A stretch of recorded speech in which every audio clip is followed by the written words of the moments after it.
Well, comes that time of the week when we flip ourselves out to California and talk to Michael Snyder. He's got a whole bushel full of movies. Yeah, I've been picking them, Alex. I got a bushel full here. Yeah. This basket of movies. They're delicious, Oh, too. I can hardly wait to hear your opinion. I'm sure. Oh, the dripping sarcasm. Anyway, I hope all is well on the East Coast. Out here on the left coast, things are, rainy, and that's okay. Not chilly, but there's a warmth in my heart for some good movies, and let's get to them. Taut, scary, claustrophobic, and reveling in its twists, especially a big one. 10 Cloverfield Lane is in some ways kind of a better film than the previous movie with Cloverfield in the title. It's another product from the J.J. Abrams film factory, as was Cloverfield, but in both cases, he's not the writer nor really the director, and that's probably to the film's advantage. This is one of the ones from the Abrams company that I really, really like. I need to be careful about spoilers here. Instead of a found footage film about a kaiju attacking New York, which that was Cloverfield, and I know a lot of people didn't like it because of the jerky camera work and what have you, but it didn't bother me. But this is a more intimate thing about a young woman, well played by Mary Elizabeth Winstead, who finds herself trapped in a bomb shelter with an end-of-the-world fanatic, played with great gusto and major creepiness by John Goodman, and another guy played by John Gallagher Jr., who's the nice guy news producer from The Newsroom. Not quite the same character here. It's the first feature film directed by Dan Trachtenberg, and I tell you what, he rocks it. He kept me guessing until the end. I was basically on the edge of my seat, and I do believe I shivered a few times before it was over. Or was it over? Anyway, the less I say about it, the better at this point, other than to suggest that, yes, there is a connection to the original Cloverfield film, but to get into any of the details would do the movie a disservice. Needless to say, if you like horror and sci-fi and serious tension, you're going to like 10 Cloverfield Lane. Eye in the Sky has a topical bent addressing our current era of international terrorism, drone warfare, and I guess what we call invasive high-tech surveillance by looking at the consequences of fighting a ruthless and elusive enemy with what can be kind of imprecise technology in the hands of human beings. It's actually about what can happen when innocents are right in the middle of a horrifying conflict that then soldiers and agents have to reconcile their values for the greater good. Do you save an innocent life and maybe by doing so endanger hundreds, or do you take care of business? That's the big question in Eye in the Sky. British Colonel Catherine Powell, played by Helen Mirren of all people, uses an American drone to find a longtime nemesis, a British citizen who's joined a terrorist organization in Kenya. And she finds out that the target is overseeing the launch of a bunch of suicide bombings, so they plan a missile strike. Unfortunately, a little girl walks into the middle of this. So then it becomes kind of a morality play. What do you do? Aaron Paul plays the drone pilot at a base in Vegas who's going to pull the trigger until he sees the little girl.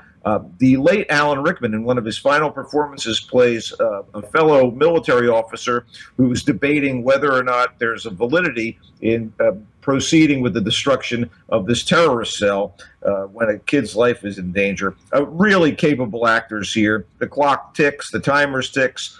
Barkhad Abdi plays an anti-terror operative. Really wonderful cast all the way down the line. I thought this was good stuff. Director Gavin Hood, who was in charge of the Oscar-winning South African film Tsotsi, as well as kind of Ender's Game and X-Men Origins Wolverine. I didn't like them. He's great in the director's chair here. There's moral and ethical dilemmas, a lot of great action sequences. Eye in the Sky is really, if you will, something to see. And believe it or not, Hello, My Name is Doris, a dramedy about a woman of a certain age who finds her world kind of turned upside down by the handsome new co-worker she starts to crush on. This is good stuff. Sally Field can kind of creep you out sometimes. But this character who decides to take a chance on love despite a massive disparity in their ages, she's very much kind of like rock and roll granny here. And the guy that she's smitten with is John Fremont, played by Max Greenfield Schmidt on New Girl. There's good supporting work from Peter Gallagher, Natasha Lyonne, Tyne Daly is one of her best friends, Stephen Root is in this movie. It's a really wonderful cast. Beth Bears from Two Broke Girls. I mean, I was ready to not like this film at all. Directed by Michael Showalter and co-written by him.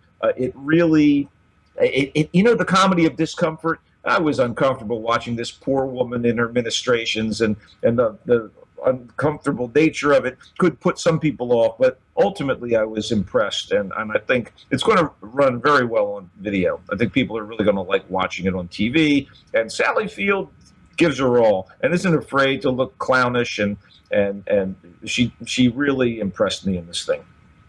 Creative Control is what seems to be a low-budget film in black and white, set in a near-future Brooklyn, where an ad executive uses a new augmented reality technology to conduct an affair with his best friend's girlfriend, kind of. It's very, very current, very tech-savvy sci-fi, and a visual knockout. And it does a lot with what seems to be a little. And one of the most interesting things about the movie is, I don't know if you saw the Sherlock TV series, and whenever he's texting or whatever, we see a little image of what it is, and that's kind of become a regular trope in films. All of that is used to great effect in Creative Control. You're not going to recognize many of the actors.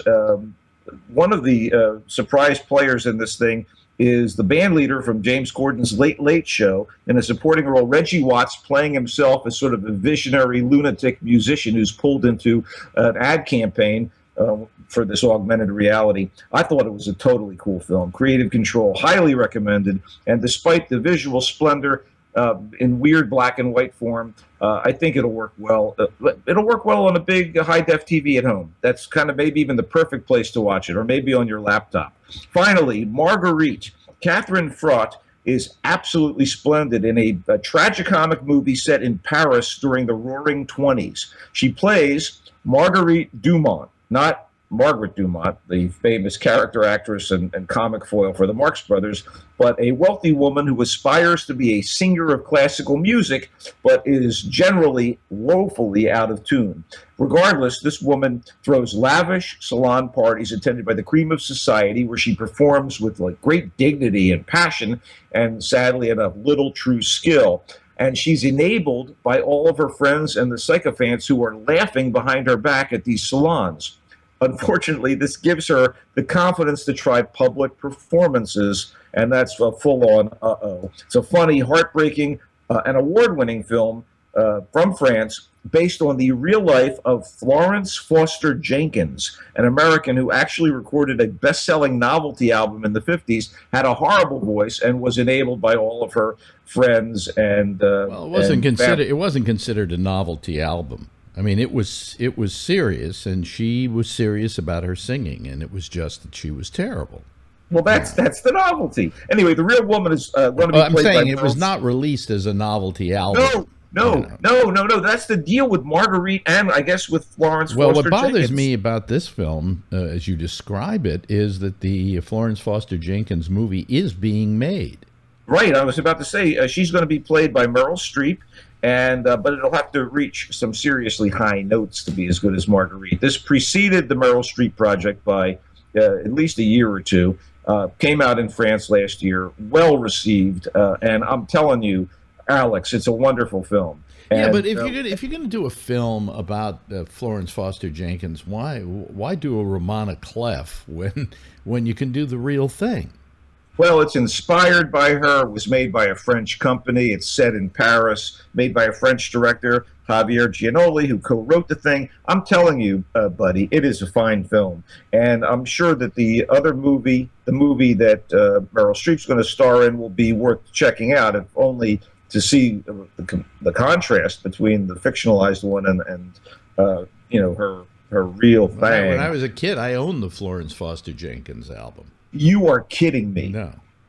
And what was it like listening to something like that? Oh, it was wonderful. It was just terrible. Wonderful, terrible. That's the novelty. It wasn't intended as such, but people bought it because it was like a joke to them, I guess. Well, no, she used to. I mean, she really wanted to be you know, the sad part about that story, or maybe the uplifting part about that story. Let me put it that way, was the fact that she loved music so much and she loved singing it so much that she didn't hear that she wasn't good.